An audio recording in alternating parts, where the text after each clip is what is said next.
हम भले ही खुद को कितना भी एडवांस और जागरूक साबित करें, लेकिन समय समय पर होती घटनाएं हमारी और कुरीतियों से घिरे हमारे समाज की असलियत को सामने ला ही देती हैं। ऐसा ही मामला सामने आया है ताजनगरी आगरा से, जहां कमिश्नरेट आगरा के थाना हरिपर्वत अंतर्गत आने वाले क्षेत्र में दहेज लोभियों ने दहेज के लालच में एक परिवार की खुशियों पर ग्रहण लगा दिया। जी हां, कन्या पक्ष का आरोप है कि उनकी बेटी की शादी 2 फरवरी को होनी थी, लेकिन लड़का पक्ष की ओर से अचानक 40 लाख रुपए की बड़ी रकम की मांग के चलते शादी टूट गई। यही नहीं, बेटी की शादी टूटने की दुखद खबर सुनकर बेटी की मां को हार्ट अटैक आने की भी बात सामने आ रही है। इस पूरी घटना से आहत कन्या के पिता ने दुखी होकर दहेज के दानव लड़का पक्ष के लोगों के खिलाफ थाना हरिपर्वत में मुकदमा दर्ज करा दिया है। तो वहीं उन्होंने अपनी प्रतिक्रिया भी दी। अब रिंग सेरेमनी का प्रोग्राम था 17 अक्टूबर का, तो 17 अक्टूबर पहले तो कह रहे कुछ नहीं लाना है, फिर भूल जाए मतलब पहले कह रहे, फिर कह रहे 60 लिफाफे लाने हैं 500 रुपये की, 25 साड़ियाँ लानी है। और उसकी लड़की की जो माँ है निर्मला चंद्रा, वो कह रही थी कि हमारे लिए गोल्ड चाहिए और पूरे घर के लिए अंगूठियाँ। तो इस तरीके से बात थोड़ी सी गड़बड़ हो गई। मैं मतलब असत में रहा, मतलब देने में सक्षम नहीं था। तो मैंने उनसे कहा, मैंने भाई ये एक्स्ट्रा खर्चा मतलब करा रहे हो, मेरे पास गुंजाइश नहीं है।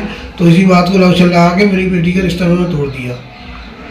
पत्नी की तबीयत बिगड़ गई थी और फिर उसके मेरी घरवाली की तबीयत खराब हो गई। इसी वजह से मैंने मतलब घर पे आके बताई, उनको झटका लगा, उनको अटैक पड़ा। मैंने हॉस्पिटल में एडमिट कराया, मेरे पास सारी उसका अभी तक ट्रीटमेंट चल रहा है और मैं अभी दवाई करा रहा हूँ।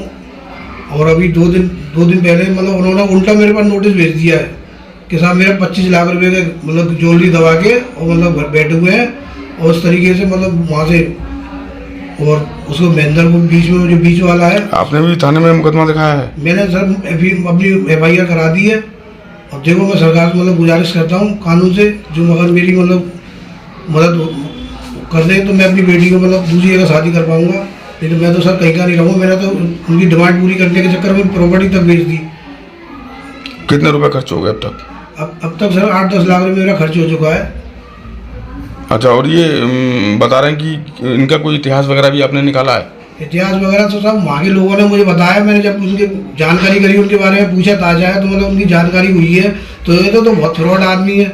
ये तो वहाँ से जलंधर से कोई फ्रॉड करके भागे हैं। तो सर मुझे उस चीज़ से कोई लेना देना नहीं है। लेकिन मैं तो अपनी बेटी को मतलब अब ये भी उन्होंने रिश्ते मना कर दिए, मैं बहुत परेशान हूँ। कहता कितने तारीख की शादी थी? 2 फरवरी की शादी तय हुई थी सर। 2 फरवरी की शादी थी। मेरी कार्ड वार्ड सब छप गए हैं। और मैं देखो, और कुछ रिश्तेदारों बट भी गए, कुछ रिश्तेदारों कार्ड बट भी गए मेरे। दूर नैनीताल वगैरह, मंसूरी 2-3 रिश्तेदार हैं हमारे, तो वहाँ पर कार्ड बट भी गए सर। ठीक है। इस पूरी घटना के बाद पुलिस ने इस मामले में वैधानिक कार्रवाई शुरू कर दी है। लेकिन सोचने वाली बात यह है कि कब तक इस तरह बेटियां और उनके परिजनों की खुशी इस तरह दहेज लोभियों के लालच की बलि चढ़ती रहेंगी। हमें अब जरूरत है ऐसे समाज की जहां इस तरह की कुरीतियों की कोई जगह ना हो।